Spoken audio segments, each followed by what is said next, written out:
beloved Boss Mike Cervera.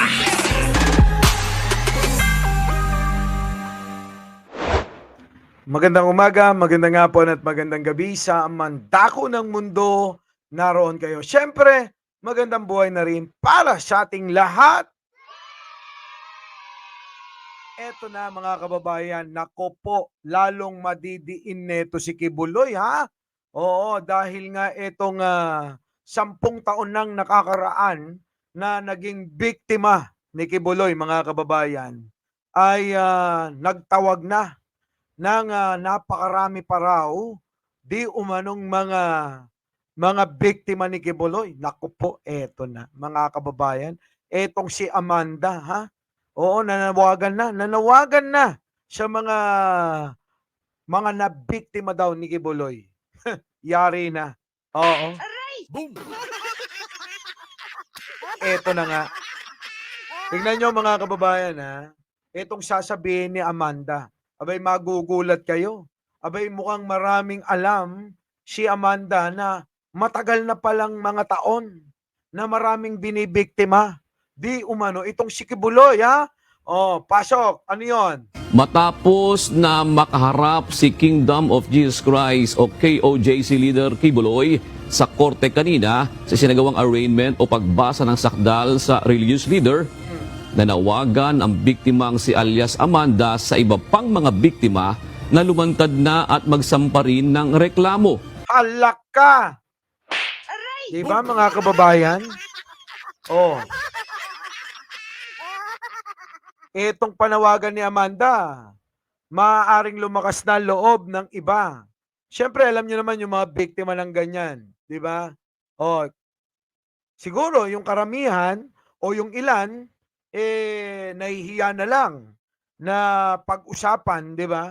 Nahihiya na lang na makaladkad pa yung kanilang mga pangalan dahil nga, alam niyo naman, di ba? Ang daming ganyan eh. Tumatahimik na lang sila kapag ka sila nagiging biktima ng tulad ng ginagawa ni Kibuloy ng panggagaasa. Di ba? Oh. So, ngayon etong si Amanda nanawagan mga kababayan. At tama lang, di ba? Tama lang na panagutan ni Kibuloy etong mga di umano'y mga panghahalay niya dito sa mga minor de edad ha. Siguro itong si Amanda nung panahon na yan minor de edad pa, 'di ba?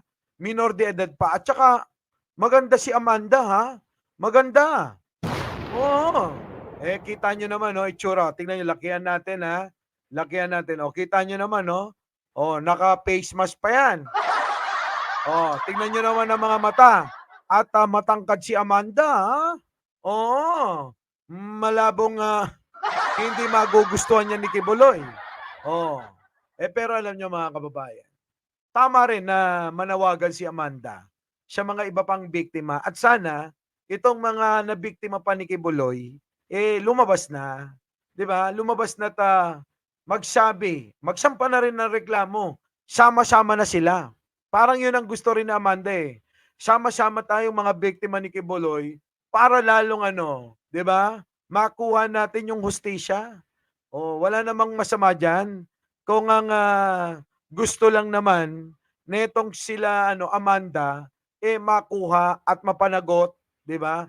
Makuha yung hustisya at mapanagot si Kibuloy sa mga ginawa niya. 'Di ba mga kababayan? Tama lang din naman. Ano pa? Positibo naman si alias Amanda na makakamit niya ang hustisya kahit 10 taon nang natenga ang kanyang reklamo. Alak ka. 10 taon na palang natenga yung reklamo. Alam nyo, ganito ha. Siyempre, nasa kapangyarihan, etong best friend ni Kibuloy na si Duterte. Di ba mga kababayan?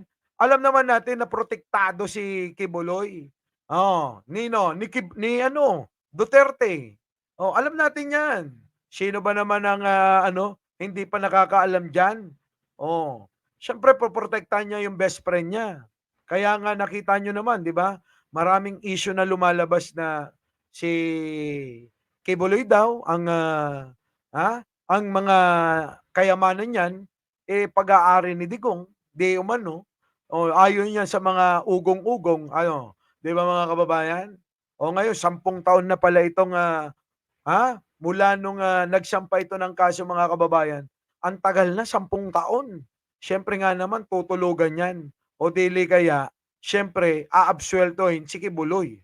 Oo, kaya malakas ang mga loob niyan, na ano, na dito daw dalhin sa korte at do'n daw nila paglabanan kung totoo o hindi itong mga akusasyon, 'di ba? Isa na nga rito si Amanda. Oo, mga kababayan ano. Ako mga kababayan, bilib na bilib ho ako sa mga ganyang klaseng babae.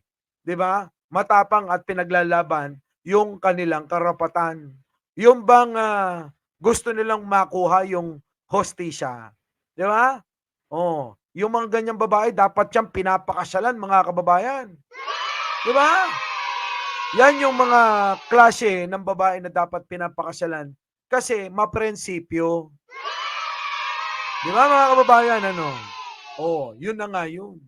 Oh, bago tayo magtuloy mga kababayan, huwag niyo pong kakalimutan na mag-like o i-like itong video natin. Share niyo na rin.